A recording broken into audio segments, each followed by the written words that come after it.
Hey guys, welcome back to my channel. तो जैसा कि आप जानते हैं, हमारी मैथ्स और रीजनिंग की क्लास में मैथ्स की सीरीज़ चल रही थी जिसमें हम नंबर सिस्टम का चैप्टर कर रहे थे। ठीक है, तो नंबर सिस्टम में आज का हमारा टॉपिक है कि मतलब हमें नंबर सिस्टम में क्या क्या पढ़ना है। तो हमें नंबर सिस्टम में विभाजन का नियम पढ़ना है, शेषफल का नियम पढ़ना है, ऐसे बहुत सारे नियम पढ़ने हैं हमें। तो आज हम स्टार्टिंग विभाजन के नियम से करते हैं। सबसे पहला नियम कौन सा है? नंबर सिस्टम का पहला टॉपिक क्या है? विभाजन का नियम। विभाजन का नियम। इस नियम को शुरू करने से पहले सबसे पहले आपको ये पता होना चाहिए कि सम संख्या किसे कहते हैं और विषम संख्या किसे कहते हैं। सम मतलब कि इवन नंबर किसे कहते हैं और विषम मतलब कि ऑड नंबर किसे कहते हैं। ठीक है, ये आपको इतना तो नॉलेज होना ही चाहिए इसका, ये विभाजन का नियम शुरू करने से पहले। तो सम मतलब कि जिसके इकाई का अंक 2 से पूर्णतः विभाजित हो जाता है उन्हें सम संख्या कहते हैं। जैसे कि 0, 2, 4, 6, 8, 10, इन्हें सम संख्या कहते हैं। और जिनका जो है ना वो 1, 2 से पूर्णतः विभाजित नहीं होता उसे विषम संख्या कहते हैं। जैसे कि 1, 3, 5, 7, 9, 11। जो 2 से पूर्णतः विभाजित नहीं होता है उन्हें विषम संख्या कहते हैं। 2 से विभाजित नहीं होगा ये, ठीक है, विभाजित नहीं होगा और ये 2 से विभाजित होगा। ठीक है, तो इसे बोलेंगे हम इवन नंबर और इसे बोलेंगे हम ऑड नंबर। तो आप इतना समझ गए होंगे। आज हम पढ़ेंगे 2 की विभाजन का नियम। हमें पढ़ना है मोस्ट टाइम पे कौन कौन से 2, 3, 4, 5, 7, ये मोस्ट टाइम पे है। तो आज हम 2 का विभाजन का नियम और 3 के विभाजन का नियम करेंगे। 2 के साथ ही 4 का, 6 का, 8 का, मैं 2 का, 4 का, 8 का और 16 का ये बता दूंगी आपको मैं। ठीक है, तो और 3 के साथ ही 3 की पूरी फैमिली की, जैसे कि 3 3 9, 3 के स्क्वायर का, 3 के क्यूब का, इन सब का मैं आपको बता दूंगी। तो आज हम 2 के विभाजन का नियम पढ़ेंगे। तो 2 के विभाजन का नियम में हमें पढ़ना है सबसे पहले 2 के विभाजन का नियम। तो 2 के विभाजन का नियम क्या कहता है कि कोई भी संख्या दी हुई है उसका इकाई अंक 2 से पूर्णतः विभाजित हो जाता है तो उसे 2 से विभाजित होगा तो उसे क्या वो वहाँ पे 2 का नियम लगेगा।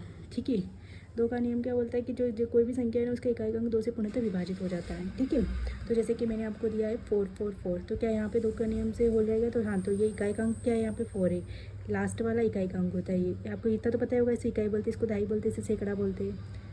ठीक है, तो यहाँ पे इकाई का अंक क्या है? 4 है, तो जो कि 2 से पूर्णतः विभाजित हो जाएगा तो ये हमारा ठीक है, ये आंसर हो जाएगा। और 2 के विभाजन के नियम फिर मैं आपको एक और देती हूँ कि 2, 4, 6, 6 जो डिजिट वो 2 से पूर्णतः विभाजित हो रही है। ठीक है, हो रही है हमारी 2, 2 या 6 है ना, तो ये भी 2 के नियम में पास, ये 2 के नियम का आंसर हो जाएगा। ठीक है, वो आपसे ऐसे पूछेगा, क्वेश्चन देगा कि मतलब कि कोई संख्या दी होगी आपको, तो बताइए कि मतलब कि अगर ये 3 से पूर्णतः विभाजित हो रहा है तो लास्ट के डिजिट पे क्या संख्या आएगी। जैसे कि आपको दी है 2, 4x। अगर ये संख्या 2 से पूर्णतः विभाजित होगी तो x के स्थान पर क्या आएगी? अगर आपको 3 ऑड नंबर देगा और एक इवन नंबर देगा तो ऑब्वियसली आपको पता है कि 2 के नियम में क्या लास्ट इवन नंबर होना चाहिए, तो वो आपको यहाँ पे आंसर हो जाएगा। ठीक है, ये नियम केवल 2 के लिए लागू होता है, 2 की पूरी फैमिली के लिए लागू होता है। 2 की पूरी फैमिली की, जैसे कि मैं पूरी फैमिली 2 के पावर 1 मतलब 1 और 2 की पावर 2 मतलब 4, 2 की पावर 3 मतलब 8, 2 की पावर 4 मतलब 16 और 2 की पावर 5 मतलब 32।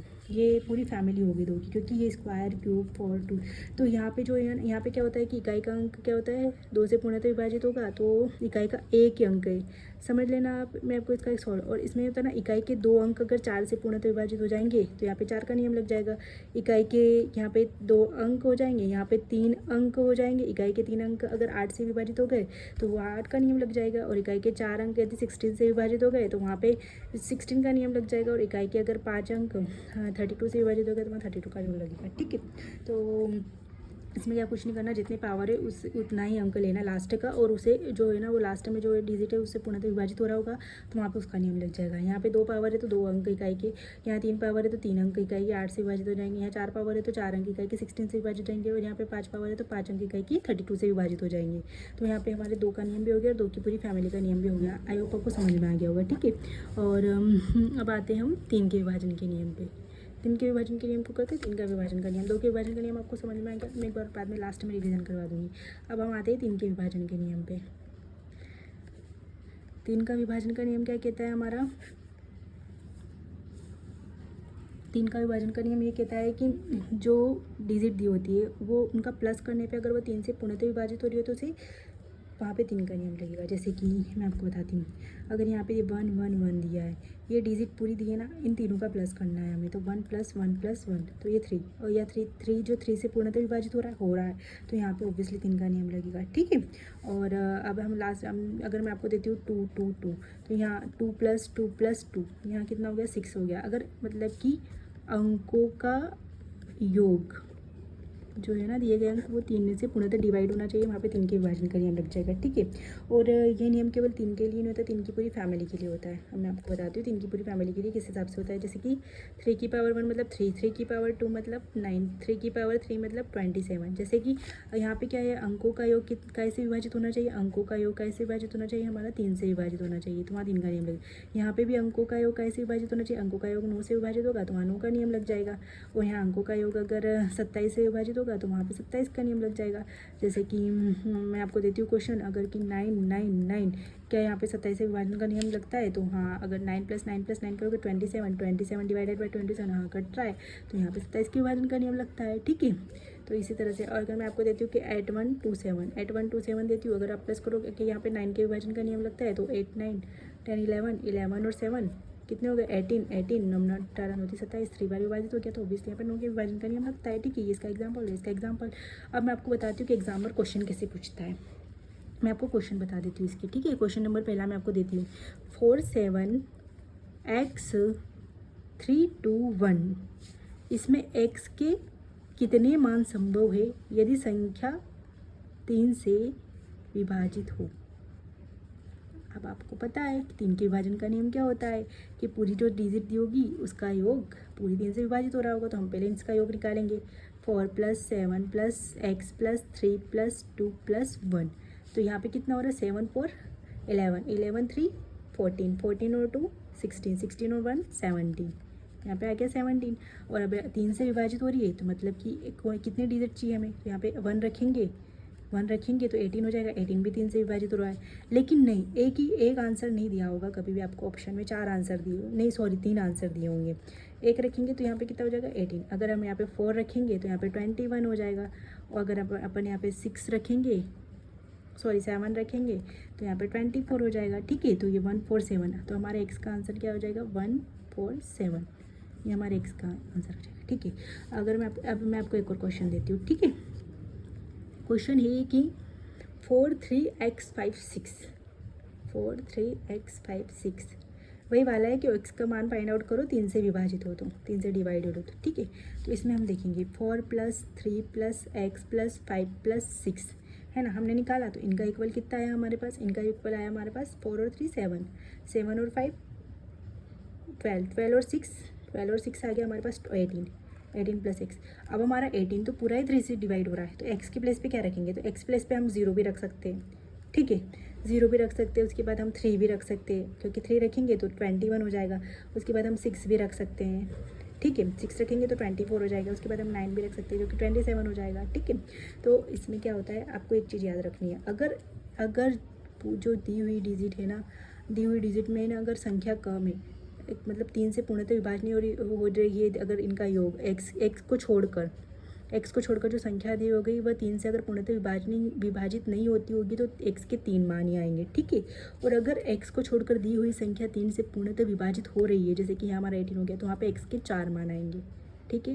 ये चीज़ भी आपको याद रखनी है, क्योंकि अगर पूछ लेगा कि अगर आपसे पूछ लेगा कि दी गई संख्या में x के कितने मान संभव है, तो आपको वहाँ पे प्लस करके देखना पड़ेगा। तो अगर आपको मान निकालने की ज़रूरत नहीं पड़ेगी, आप केवल यहीं पे प्लस करके बता दोगे कि हाँ अगर 17 आया तो 3 मान संभव है, क्योंकि x से विभाजित ये पूरी 3 से विभाजित नहीं हो रही है। अगर 3 से पूर्णतः विभाजित हो जाएगी तो वहाँ पर 4 मान संभव होंगे, ठीक है। इस तरह से भी क्वेश्चन पूछता है एग्जामर, ठीक है।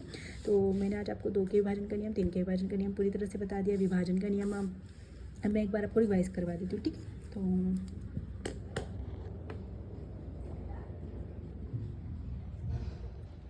तो हमने आज क्या पढ़ा, विभाजन के नियम। विभाजन के नियम को मतलब नंबर सिस्टम का पहला टॉपिक था हमारा विभाजन का नियम। विभाजन के नियम सबसे पहले आपको ये चीज़ ज़रूर याद होना चाहिए, आपको सम, इवन और ऑड नंबर किसे कहते हैं। इवन नंबर जब हम बचपन से ही पढ़ते हैं यार, इवन नंबर किसे जो 2 से पूर्णतः विभाजित हो जाएंगे उन्हें इवन नंबर, जो बचे हुए नंबर होंगे उन्हें ऑड नंबर कहते हैं। तो कोई भी बता देगा, छोटा बच्चा भी बता देगा, आप 8th क्लास के बच्चे से पूछोगे तो वो भी बता देगा। तो इवन ऑड नंबर तो सबको पता होता है, ठीक है।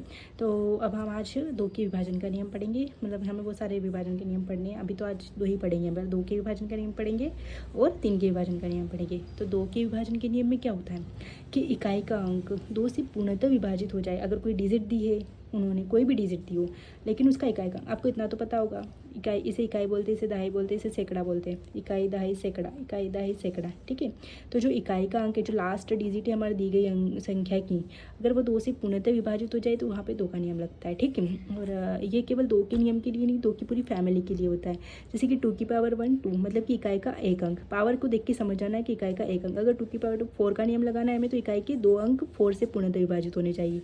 और 2 की पावर 3 का तो 3 अंक 8 से पूर्णतः विभाजित होना चाहिए। और इकाई 2 की पावर 4 का लगाना, 16 का नियम लगाना है हमें, तो इकाई के 4 अंक 16 से पूर्णतः विभाजित होने चाहिए। इसी तरह से ये कंटिन्यू चलेगा, ठीक है। पूरी 2 की फैमिली के लिए इसी तरह से नियम बनता है, ठीक है।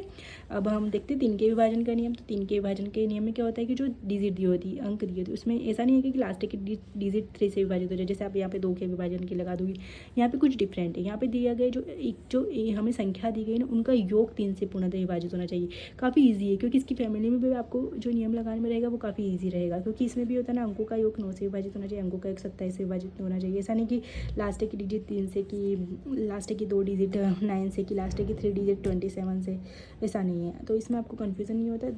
2 के नियम में अलग चीज़ है और 3 के नियम में अलग चीज़ है। 3 के नियम में अंकों का योग हमें सीधे उनसे विभाजित करना है, तो वहाँ पे नियम लगेगा।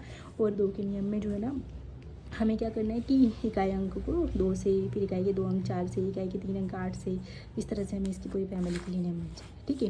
और एग्जाम्पल क्वेश्चन इस तरह से पूछता है कि एक संख्या दे देगा आपको, कि वो बताएगी उसमें, कि उसमें आपको एक संख्या बीच में से गायब करके एक से लिख देगा, वहाँ पे ABC कुछ भी लिख सकता है। वो वहाँ पे उस संख्या का मान पूछेगा। यदि संख्या 3 से पूर्णतः विभाजित हो रही है, तो 3 से पूर्णतः विभाजित हो रही है, तो अब आप इसको पूरा सॉल्व करके तो करने बैठोगे नहीं कि भाई 3 से विभाजित हो रही कि नहीं हो रही, बीच में कोई संख्या, तो आप इतना नहीं करने बैठोगे। इसके लिए आपको 3 के विभाजन का नियम याद होना चाहिए। इसी तरह 2 के विभाजन का नियम भी आपको दे देगा, तो आपको पता है कि लेकिन 2 के विभाजन के नियम आपको इजी रहेगा कि लास्ट की 1 डिजिट 2 से विभाजित होनी चाहिए। 4 के विभाजन में आपको पता रहेगा कि लास्ट की 2 डिजिट 4 से विभाजित होनी चाहिए, इस तरह से। तो ये चीज़ें, ये विभाजन का नियम इसलिए ज़रूरी होता है क्योंकि आप इतना पूरा सॉल्व करने वहाँ बैठोगे नहीं और कन्फ्यूज़ हो जाओगे और दिमाग खराब हो जाएगा एग्जाम में। तो आपको 3 के विभाजन का नियम याद होना चाहिए। तो आपको पता है कि 3 के विभाजन में नियम में क्या होता है कि पूरी संख्या का योग 3 से पूर्णतः विभाजित होना चाहिए। तो हम पूरी संख्या का योग निकालेंगे तो कितना है हमारे पास 17, जबकि हमें उसे पूरा विभाजित करने के लिए क्या चाहिए, 18 चाहिए। तो यहाँ पे x के प्लेस पे हम 1 रखेंगे तो 18 आ जाएगा, लेकिन नहीं, हमें इसके कम से कम 3 मान निकालने होंगे, ठीक है। क्योंकि 4 रखेंगे तो 21 आ जाएगा, 7 रखेंगे तो 24 आ जाएगा।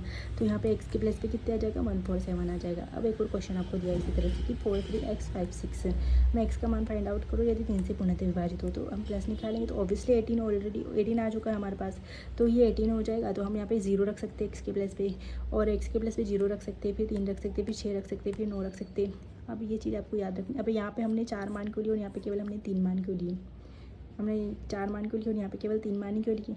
तो ये चीज़ हमेशा याद रखना कि अगर दी गई संख्या 3 से पूर्णतः विभाजित हो जाती है तो x के 4 मान आएंगे। जैसे कि दी गई संख्या है ना, वो 3 से अगर पूर्णतः विभाजित हो गई है तो x के 4 मान संभव होंगे, और दी गई संख्या अगर 3 से पूर्णतः विभाजित नहीं होती है तो वहाँ पे x के 3 मान होंगे। ये भी क्वेश्चन में बहुत बार पूछा गया है, और ये चीज़ आपको साथ, ये कॉन्सेप्ट आपको क्लियर होना चाहिए, ठीक है। तो इसी हमारे 2 के विभाजन का नियम, उसकी पूरी फैमिली के विभाजन का नियम याद हो गया। 3 के विभाजन का नियम, उसकी पूरी फैमिली के विभाजन का नियम याद हो गया, ठीक है।